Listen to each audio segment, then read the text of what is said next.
اعوذ باللہ من الشیطان الرجیم بسم اللہ الرحمن الرحیم.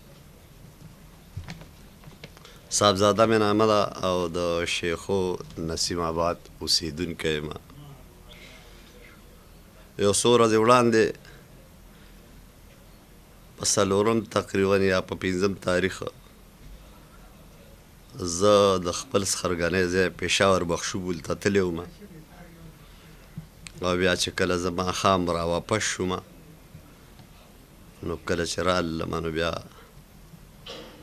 کور کې الماری زما ماته شوې وه او چیک اپ چې ما وکړو نو د المارۍ یو سیټ په اره باندې ریبل شوی او یوه شیشه ماته وه. معلومات چې ما وکړه نو هغه د هغې نه درې تولې سونا پټه کړې شوې وه. ما خپل یو پوره تفتیش وکړ او د تفتیش نه بعد بیا زه د سرډیرو تاڼې ته لاړلم او ما ایف آی آر کټ کړه چې هغه ایف آی آر دا دی. د سرډیرو تاڼې ایس ایچ او 454-380 دفعې لاندې ایف آی آر کټ کړه او ملزم یې ما نه تپوس وکړه چې دا دې وخت کې په کوم ځای کې دی. نو ما معلومات وکړه چې هغه په دلزاکو روډ باندې د ماربلو یو دوکان و. خپله زما ورور د دغه عملې سره کېناست او ملزم په هغه موقع باندې ګرفتار شو. ملزم یې د سرډیرو تاڼې ته راوسته او په لاکپ کې بند کړ. بیا د تاڼې چې څه طریقې کار وي دغه کیس انویسټیګیشن ایس ایچ او ته حواله شو. په دې دوران کې دا چې کوم کس گرفتار شو د دې د کور یو بنده ما ته راغی د غرمې 2 بجې او ما ته یې پیشکش وکړ چې دا 2,10,000 روپۍ والا او دا ملزم راپرېږده، ته لاړ شه او تاڼې ته ووایه چې دا ملزم راپرېږدي. ما ورته وی دا د راضینامې څه طریقې کار خو نه دی چې ته ماله 2,10,000 روپۍ راکې ورشه ملزم چې کوم دی نو راپرېږده. دا خو پښتونخوا دا د دې د راضینامې یو طریقې کار وي، خلک کیني دواړو طرفینو ته او د انصاف څه فیصله وکړي، هغه فیصله بیا عدالت ته وړاندې کړي نو د هغې نه بعد بیا هغه راضینامه سړی وکړي. هغه چونکې خبرې زما باندې په هغه باندې بدې ولګېدې چې ما ورته دا جواب ورکړه او سیده سرډیرو تاڼې ته لاړ. هغه 2,30,000 روپیہ هغه سره وې. نو دا اندر کا حال تو مجھے معلوم نہیں ہے کہ یہ جب انویسٹیگیشن ایس ایچ او کے ساتھ ملا ہے کیا کچھ ہوا مجھے معلوم نہیں، اللہ ہی بہتر جانتا ہے. 1 گھنٹہ بعد ملزم تاج محمد ولد فقیر باہر نکل آیا اور پشاور واپس چلا گیا. دفعہ 454-380 کے تحت اس کے اوپر ایف آئی آر کٹ گیا ہے. ایس ایچ او انویسٹیگیشن نے چھوڑ دیا. تاج محمد چې کله رها شو ماته بیا دمکینې شروع کړلې او د ویشتلو دمکینې شروع کړلې او حقیقت کې ته زما یره کېږي. ما ته د بچو د اغوا کولو دمکینې شروع کړلې. ما د هغې دمکینو په جواب کې د سرډیرو په تاڼه کې د یو درخواست په شکل کې خپل فریاد جمع کړ چې ما ته دا ملزم تاسو چې کوم نیولې انویسټیګیشن ایس ایچ او په هره طریقه چې پرېښې ما ته دمکینې راکوئ. د هغې نه بعد دا ډي پي او 400 دا په نوټس کې دا خبره ما راوسته او هغې ته ما دا درخواست ورکړ چې چونکې ملزم باندې ایف آی آر کټو او دفعه 454-380 لاندې په هغه ایف آی آر کټ شوی و، ملزم ستا ایس ایچ او گرفتار کړی و، 24 ګنټې د سرډیرو په تاڼه کې تېرې کړلې. انویسټیګیشن ایس ایچ او ته چې کله حواله شو او بیا دغه جرګۍ زما پسې راغی او پیسې چې کوم دی ما ور واپس کړې، دننه لاړ. هر څه چې راز بازو اخو الله ښه پوهېږي، ما ته پته لګي نه. خو یو ګنټه بعد هغه رابار شو. همدغه حواله ما په هغه درخواست کې لیکلې ده او هغه درخواست ډي پي او صاحب عدنان اعظم خان ډي اس پي سر ډېرو کې چې ناستې تاڼه کې هغه ته مارک اوس چې زه راتلم د هغه په ټیبل باندې یو ګنټه دوه وړاندې د هغه په ټیبل زما درخواست پروت و والله علم چې په هغې باندې به څه کار روی کېږي. خو حیران په دې ما چې دا انویسټیګیشن ایس ایچ او مدعی هم دی، وکیل هم دی، جج هم دی، نو چې دا ټول کارونه دی کوي نو بیا دا عدالتونه به څه کوي او موږ به دا فریاد چاته کوو چې دا ټولې معاملې واحد د په سر اغوستې دي. میڈل اور میٹرک پاس تفتیشی افسر کیس کا بیڑا غرق کر دیتے ہیں.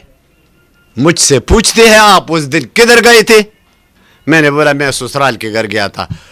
یہ جلدی پشاور چلا گیا اور میرے سسرال کے گھر پشاور بخشپول چلا گیا. وہاں میرے سسرال والوں سے پوچھتا ہے کہ یہ اسی دن ادھر آیا تھا. یار یہ کوئی بات ہے؟ مٹیریل کے پیچھے لگ جاؤ. سونا چوری ہوا ہے، سونے سے پہلے ایک گائے چوری ہوئی ہے، جنریٹر چوری ہوا ہے، پوری گھر کا صفایا ہوا ہے، اسی ایف آئی آر میں درج ہے. اسی کے پیچھے آپ نہیں پڑھتے ہیں، صرف اسی کے پیچھے لگ جاتے کہ صاحبزادہ بخشپول آیا تھا کہ نہیں آیا تھا، سونے کا رسید اصلی ہے کہ جعلی ہے. یہ طریقہ بھی ہے. کل مجھ سے کوئی پتیلا چوری کرے اور یہ مجھ سے یہ مطالبہ کرے کہ پتیلی کی رسید بھی دے دو، پیالے کی رسید بھی دے دو. اس کا رسید ہوتا ہے. میں پلین کوچ میں بیٹھ گیا اور گیا بخشپور سسرال والوں کے گھر. کل یہ مجھ سے یہی بھی مانگے گا کہ پلین کوچ کا رسید بھی دے دو. اس کا رسید ہوتا ہے. یہ کوئی طریقہ کار ہے تفتیش کا؟ پڑھا لکھا ہے بھی کہ نہیں ہے یہ بھی مجھے نہیں معلوم. یہ کیا طریقہ ہے بھائی؟ مٹیریل کے پیچھے لگ جاؤ. جب بندہ آپ نے پکڑا ہے 24 گھنٹے یہ اریسٹ تھا. جب آپ کو حوالہ ہوا آپ نے 1 گھنٹے کے اندر چھوڑ دیا، پھر دبکی پر اترایا. خدا کی قسم مجھے خطرہ ہے، میرے بچوں کو بھی خطرہ ہے. اور جب میں اس کے پاس گیا بیٹھا، میں نے ان سے پوچھا کہ محترم آپ نے ایک بہت بڑے دہشت گرد کو پکڑ لیا. آپ نے نہیں، آپ تو ادھر بیٹھے تھے. ایس ایچ او صاحب نے پکڑ لیا ہے. کام آپ کا تھا، پکڑنا انویسٹیگیشن کا کام ہے. اشفاق احمد خان اور نوشیروان جوان آدمی ہیں، پکڑنے والے آدمی ہیں. دہشت گردوں کو اور ملزموں کو پکڑتے یہ جوان ہیں. انہوں نے پکڑ لیا. جب آپ کو حوالہ ہوا یہ آپ نے کیوں چھوڑ دیا؟ جواب میں کہتا یہ میری اتھارٹی ہے، میں نے استعمال کی ہے. یہ کیسے اتھارٹی ہوتی ہے جب آپ خود وکیل بھی بن جاتے ہیں، جج بھی بن جاتے ہیں، مدعی بھی بن جاتے ہیں؟ پھر کہاں فریاد کریں گے جب اسی طرح کا جواب مجھے مل جاتا ہے؟ ہزاروں لاکھوں کیسے ہو جاتی ہے اور ایف آئی آر یا رپورٹ درج جب نہیں ہوتی کس لیے نہیں ہوتی؟ وجہ اس کی کیا ہوتی ہے؟ ایک سماجی کارکن کی حیثیت سے میرا تجربہ یہی ہے کہ جو بندہ تانے چلا جاتا ہے اور اس قسم کے آدمی سے ان کا سامنا ہو جاتا ہے کہ پتیلی کا رسید بھی مانگتا ہے، پیالی کا رسید بھی مانگتا ہے، تو پھر حیران ہو جاتا ہے کہ اس کس مصیبت میں مبتلا ہوا. چوری بھی ہوئی اور الٹا یہ مجھے پکڑ بھی رہے ہیں. تو آپ سوچ لیں چوری بھی مجھ سے ہوئی ہے اور یہ میرے پیچھے تحقیقات کر رہے ہیں کہ یہ پشاور گیا ہے کہ نہیں گیا ہے، اس کا رسید ٹھیک ہے کہ نہیں ہے. جب مجھے ضرورت ہوتی ہے اور جب میں سونا بیچ دیتا ہوں اور کوئی مجھ سے لیتا ہے، وہ ظاہر ہے مجھ سے اور رسید کا مطالبہ کرے گا، تو بیچنے کے لیے ظاہر ہے مجھے کوئی طریقہ کار بھی طے کرنا پڑتی ہے. تو یہ جزیات میں چلا جاتا ہے رسید اصلی ہے یا جعلی ہے. بھائی میرا سونا برآمد کرو، سونا اصلی ہے کہ جعلی ہے؟ اور گائے جعلی تھی کہ گائے تھی، اور جنریٹر جعلی تھا کہ صحیح جنریٹر تھا، یہ برآمد کرو. اس کی جعلی اور نہ جعلی کی تحقیقات کرو. آپ اس باتوں کے پیچھے کیا پڑ جاتے ہیں کہ یہ پشاور میں اس دن گیا تھا کہ نہیں گیا تھا؟ وہ سسرال والوں نے مجھے کہا کہ ادھر آیا تھا 2 گاڑیوں میں. دال میں کچھ کالا کالا تو ہے. جب یہ ابھی تک جس دن سے لے کر جس دن انہوں نے چھوڑا ہے اس دن سے لے کر آج تک ابھی تک انہوں نے مجھے نوٹس نہیں بھیجا ہے کہ آپ آ جائے. کوئی بیان دے دے یا کوئی گواہ لائے. یہ صرف میری پیچھے تحقیقات کرے. میرا کیا تحقیقات تم کرتے؟ ان 50 سالہ زندگی میں مجھ سے کسی نے 107 بھی آج تک نہیں لیا ہے. 107 پورے تانے کا ریکارڈ گواہ ہے. الحمدللہ میں خدمت حلق والا آدمی ہوں, لوگوں کی خدمت کرتا ہوں. خدمت 107 بھی کسی نے مجھ سے نہیں لیا. کیا تحقیقات کرتے ہیں؟ کبھی پشاور جاتے ہیں, کبھی سونے کی پرچی کے پیچھے چلے جاتا ہے. نہ مجھے بلاتے ہیں نہ میرے گواہوں کو بلاتے ہیں. بس ایک لنک ہے جو ملزم کے ساتھ آپ کا رابطہ ہے. ابھی تک ملزم, میں نے بولا یہ کب اس کو لاؤ گے؟ بولا میری مرضی ہے. خدا کے بندی اس وقت میں موجود تھا جب لایا گیا, جب ان کو پکڑا گیا, تانے میں بند کر دیا گیا. جو ان کا طریقہ کار ہے, کیس جب ایف آئی آر کٹ جاتا ہے تو یہ انویسٹیگیشن ایس ایچ او کا حوالہ کیا جاتا ہے. جب ان کو حوالہ ہوئی تو 1 گھنٹہ کے اندر ایک بندہ آیا میرے گھر, دروازہ کٹکھٹایا. 2,30,000 روپے ان کے جیب میں تھی. انہوں نے مجھے بتایا یہ لو اور بندے کو رہا کر دو. میں نے بولا میں کوئی نائی تو نہیں ہوں. میں نے بولا جرگہ بناؤ, حجرے ہے, مسجد ہے, جرگہ بناؤ. جرگے نے جو فیصلہ کیا وہی فیصلہ عدالت کے سامنے پیش کریں گے, راضی نامہ ہو جائے گا, کوئی بات نہیں ہے. ان کو غصہ آیا, 2,30,000 روپے جیب میں رکھ لیا اور تانی کی طرف چلا گیا. اللہ کو معلوم ہے, الزام نہیں لگا سکتا کیونکہ وہاں اندر تو میں موجود نہیں تھا. 1 گھنٹہ کے اندر میں نے باہر دیا کہ اس کو 3-4 گھنٹے کے اندر پھر پشاور چلا گیا. وہاں انڈائریکٹ مجھے دھمکیاں دیتے ہیں اور مجھے خطرہ بھی ہے.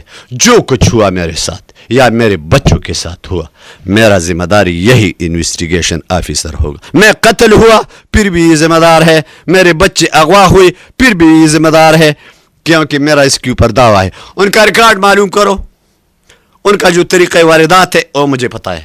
کم از کم اگر آپ 1 ہفتہ اس کو رکھ لیتے, ایک پورا داستان آپ کے سامنے آ جاتا. ان کا کیا طریقہ کار مجھے معلوم, میں ایک عام آدمی ہوں, مجھے اس کا علم ہے. ان کی ماروا کا دکان ہے. ایک چور جو میں نے اس کا نام اس میں درج کیا ہے, نام نہیں لیتا, اچھی بات نہیں ہے, چینل کے ذریعے بات کر رہا ہوں, ایف آئی آر میں درج ہے. ان کو 50,000 روپے دیتے ہیں. جاوی ان اینٹ والوں کو, سریا والوں کو, سیمنٹ والوں کو یہ 50,000 روپے دو, یہ ٹھیکیدار ہے. ان سے 10 لاکھ روپے کا مال لے لیتا ہے اور وہی 10 لاکھ روپے کا مال سرڈیری آ جاتا ہے, 4 سدہ آ جاتا ہے, پھر بیچ دیتا ہے. اس تاج محمد کو آدھا دیتے ہیں, آدھا یہ لڑکا لیتا ہے اور پھر یہ بھاگ جاتا ہے. یہ ان کا طریقہ کار ہے. اور صاف ستھرا دکان میں بیٹھ جاتا ہے. پھر کیا طریقہ ہے قرض کا؟ تو میرے خیال میں قانون میں کوئی ایسا طریقہ کار تو نہیں ہے کہ آپ اس کو مارے پھر عدالت پیش کیا جاتا ہے, ایک لمبا چوڑا چکر بن جاتا ہے. انہوں نے کئی واردات اس طرح کیے, ان کے گواہ موجود ہے, یہ میرے سامنے ان کی جرگی ہوئی ہے. یہ ایک لڑکا ہے جو اس طرح کا طریقہ کار, ان کی وارداتوں کا طریقہ کار یہی ہے. اور بندہ میں نے ان کا نام درج کیا ہے, اسی کے ذریعے اس طرح کے واقعات کرتے ہیں. تو میرا مطالبہ ہے ڈی پی او 4 سدہ صاحب سے. ایک اور بات جو میں آپ کے ڈی پی او صاحب کے نوٹس میں لانا چاہتا ہوں, جب میں ان کے ساتھ ملا میں نے بولا یار یہ اتنا بڑا ایف آئی آر ہے, اتنے 454 380 دفعہ ہے, یہ آپ نے کس قانون کے تحت چھوڑ دیا ہے؟ یہ تو انہوں نے مجھے کہا کہ انویسٹیگیشن ایس پی نے مجھے سفارش کی ہے اور اس کو ایم این اے صاحب نے سفارش کی ہے, اس لیے میں نے چھوڑ دیا ہے, اس لیے میں نے چھوڑ. میں نے بولا ڈی پی او صاحب بھی ہے, ڈی آئی جی صاحب بھی ہے, عدالتی بھی ہے, جاؤں گا حق مانگوں گا. آج ڈی پی او صاحب کو درخواست دی.